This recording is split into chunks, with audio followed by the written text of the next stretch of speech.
ఆశ్చర్యకరమైన బైబిల్ పాఠంగా నిర్గమకాండము 21వ అధ్యాయం చదువుకుందాము.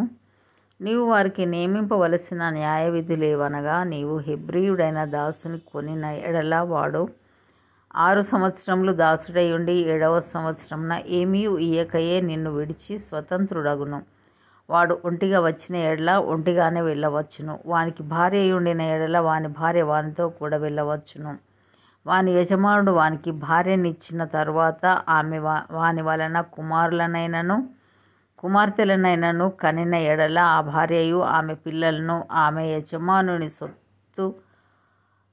సొత్తగుదురు గాని వాడు ఒంటిగానే పోవలెను. అయితే ఆ దాసుడు, నేను నా యజమానుని, నా భార్యను, నా పిల్లలను ప్రేమించుచున్నాను, నేను వారిని విడిచి స్వతంత్రుడనై పోనొల్లనని నిజముగా చెప్పిన ఎడల వాని యజమానుడు దేవుని యొద్దకు వానిని తీసుకొని రావలెను.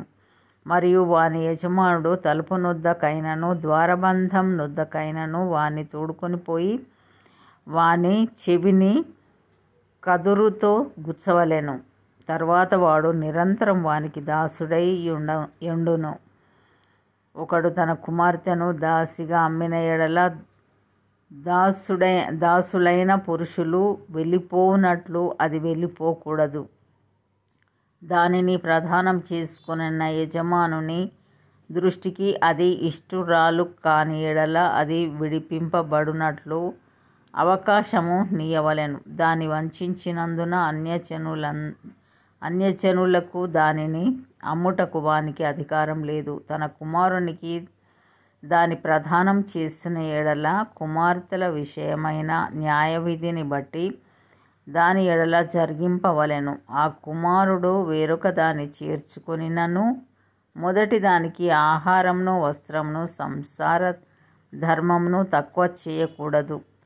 ఈ మూడును దానికి కలుగజేయని ఎడల అది ఏమియు ఇయ్యక స్వతంత్రురాలైపోవచ్చును. నరుని చావగొట్టిన వానికి నిశ్చయంగా మరణశిక్ష విధింపవలెను. అయితే వాడు చంపవలెనని పొంచి ఉండకయే దైవికముగా వాని చేత ఆ హత్య జరిగిన ఎడల వాడు పారిపోగల యొక్క స్థలమును నీకు నిర్ణయించెదను.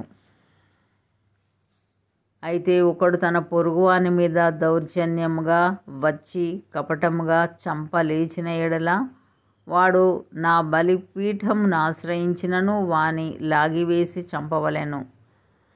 తన తండ్రినైనను తల్లినైనను కొట్టువాడు నిశ్చయముగా మరణశిక్ష నొందును.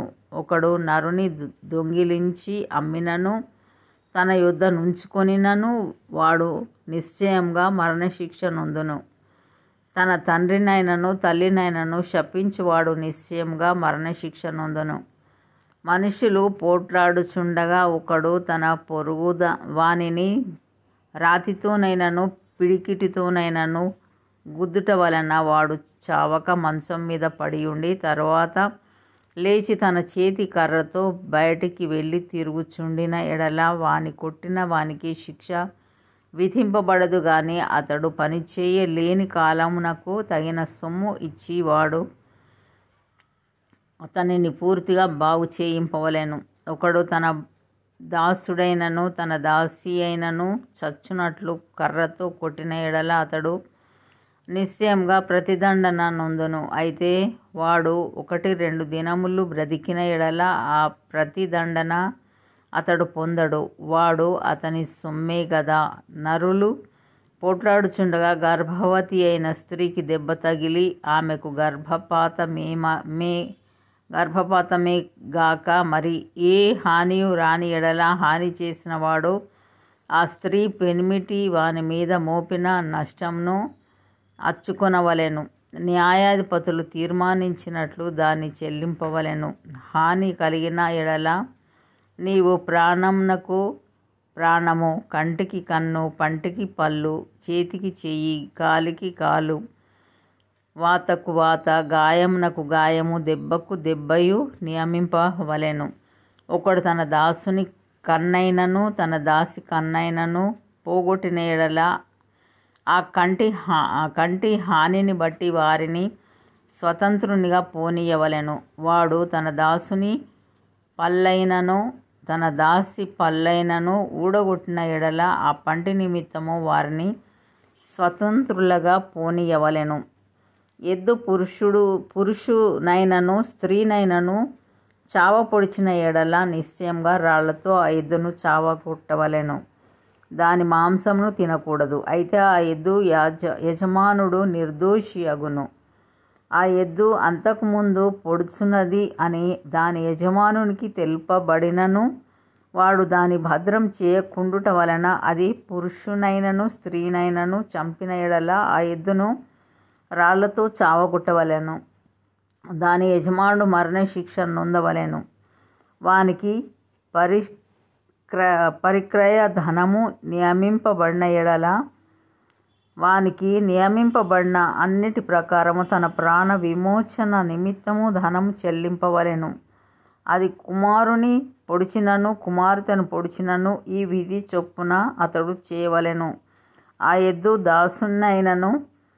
దాసినైనను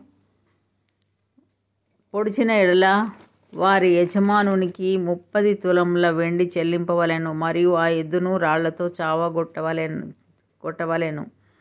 ఒకడు గోతి మీది కప్పు తీయుట వలన లేక ఒకడు గొయ్యి త్రవ్వి దాని కప్పకపోవుట వలన దానిలో ఎద్దైనను గాడిదైనను పడిన ఎడల ఆ గోతి కామందులు ఆ నష్టమును అచ్చుకొనవలెను. వాటి యజమానునికి సొమ్ము ఇయ్యవలెను.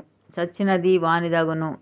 ఒకని ఎద్దు వేరొకని ఎద్దు చచ్చునట్లు దాని పొడిచిన ఎడల బ్రతికియున్న ఎద్దును అమ్మి దాని విలువను పంచుకొనవలెను. చచ్చిన ఎద్దును పంచుకొనవలెను. అయితే అంతకుముందు ఆ ఎద్దు పొడుచున్నది అని తెలియబడియు దాని యజమానుడు దాని భద్రం చేయని వాడైతే వాడు నిశ్చయంగా ఎద్దుకు ఎద్దునియ్యవలెను. చచ్చినది వానిదగును. ఇంతటితో ఈ దినం కొరకైన బైబిల్ పాఠం సరి.